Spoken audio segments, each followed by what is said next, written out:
All right. Hey, I'm JJ Alfano. I'm a car guy. It's so weird to say that, but I've had a few cars, mostly Nissans, and I kind of wanted to tell you about my first one. I was 17, and I was working at a pizza place, and I was working really hard because I really wanted this specific type of car, which is a S13 240. I had seen it, in video games like Need for Speed Underground. I think there was one in Tokyo Drift at the time. And also on top of that, it was just, I was starting to get into drifting. I'd watched drifting on G4 TV, Formula D, and it was really cool to kind of see that. So I saw an S13 and I thought, man, that's my car, right? And it was attainable too. It was only like a couple grand for one at the time. And it was one of those things where I had saved up and I wanted the specific one. It was a black S13 and it had a KAT, so it was a stock motor with a turbo on it from an SR20, which I had no idea what any of that meant. I just saw it, it was clean, and it was fast, or what I thought was fast.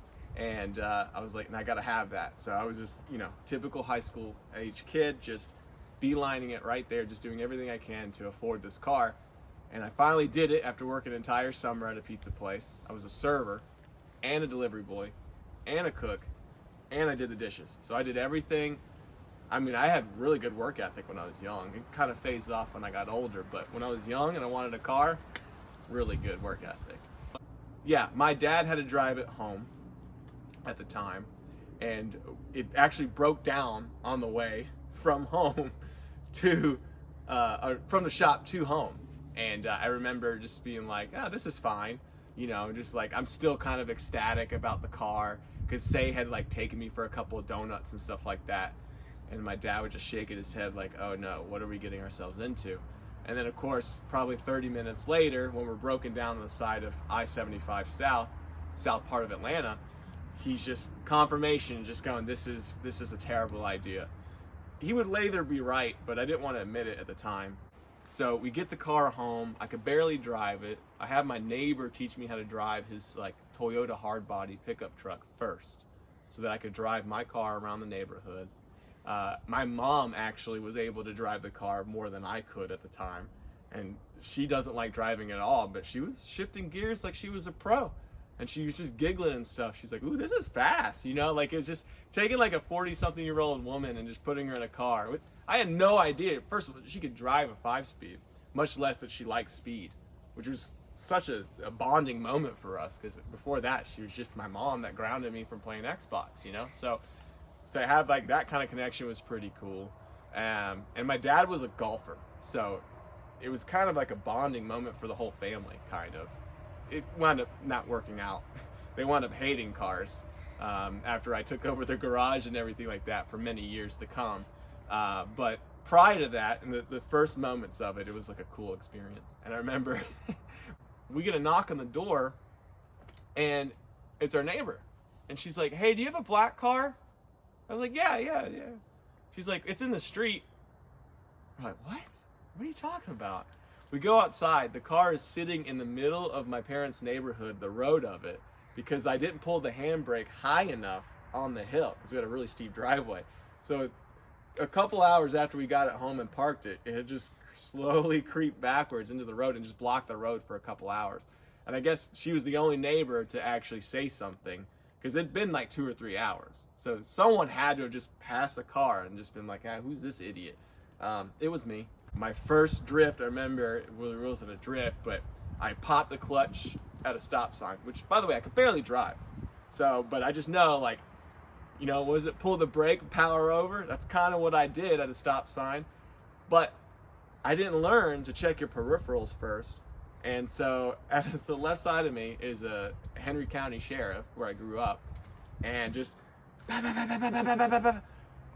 was like, woo! And then, whoop, whoop.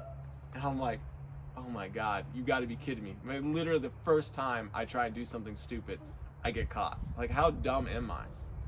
Again, sign of things to come. So she pulls out, she throws her lights on and her siren and bumps at me, and then puts her window down and goes, what the heck was that? And I was like, at the time, I guess I was just really clever. So I acted scared, like, I don't know, like, it was kind of rainy and I just gave it gas and then the rear end just kicked out. I don't know, I just bought this car, like, what's going on? And she was just like, you be careful. And I'm like, okay. And then I rolled up my window and cruised down the road. I called my buddy. I'm like, dude, you'll never believe this. I just drifted in front of a cop. This is so wild. I got away with it. And it's like, he's like, yeah, that's dumb. And it was dumb.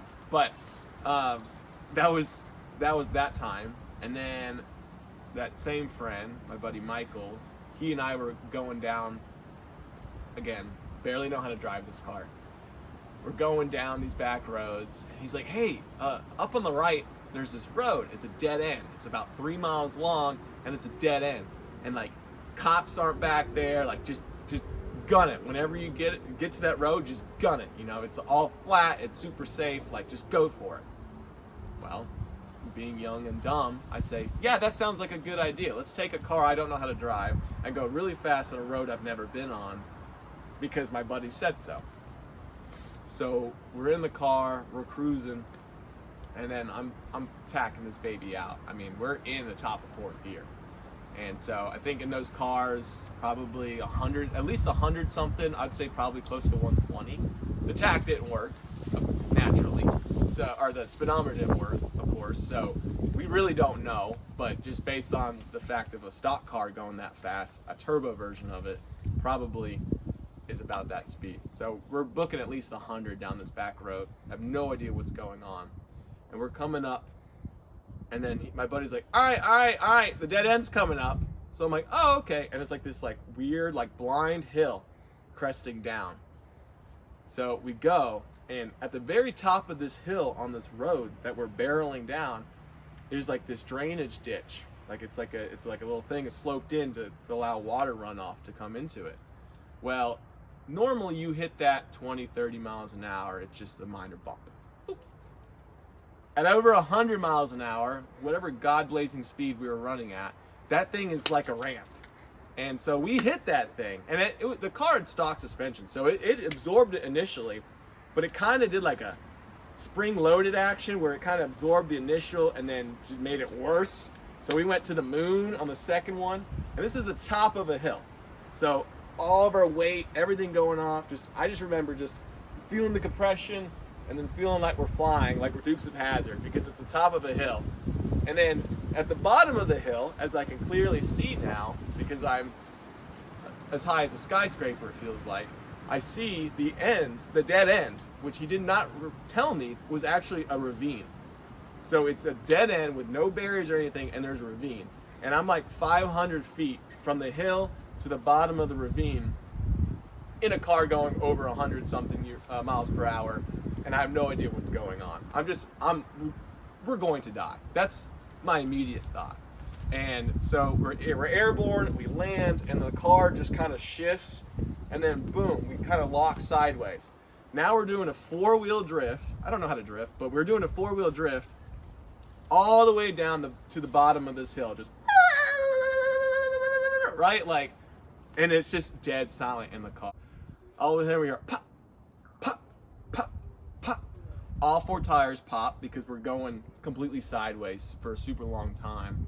And we finally grind ourselves to a stop. And it wasn't that, dramatic. We're probably like 80 feet from the edge of the ravine, thankfully. And we're just sitting there like, okay, we're not dead. What do we do now?